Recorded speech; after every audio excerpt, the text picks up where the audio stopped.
Hey everyone! In this video, I'm going to show you how to use threads on Slack to keep your conversations organized and your channels clutter-free using the latest 2026 features. Step 1. Start or reply to a thread. Threads are designed to house side discussions without burying the main conversation in a channel. Hover over any message you want to discuss and click the Reply in Thread icon. Looks like a speech bubble. This opens a secondary pane on the right side of your screen. Type your message here and hit Enter.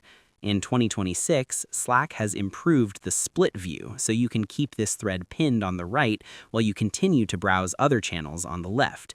If your reply is important for everyone to see, check the box Also Send to Channel before posting. Step 2. Manage and follow conversations. Once you're in a thread, Slack automatically follows it for you, but you can customize how you're notified. To see every thread you're part of in one place, click the Threads tab at the top of your left sidebar. If a thread is getting too noisy, hover over the original message in the thread pane, click the three dots, More Actions, and select Turn Off Notifications for replies.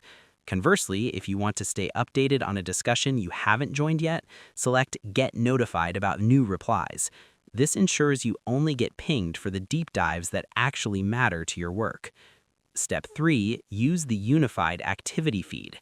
The 2026 Activity Hub makes it much easier to triage threaded replies alongside your other notifications. Click the activity icon in the sidebar to see your unified feed.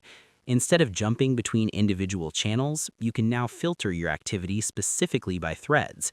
This view gives you a dense or detailed preview of all recent replies.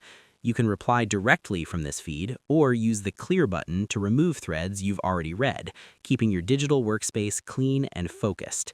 And that's pretty much it.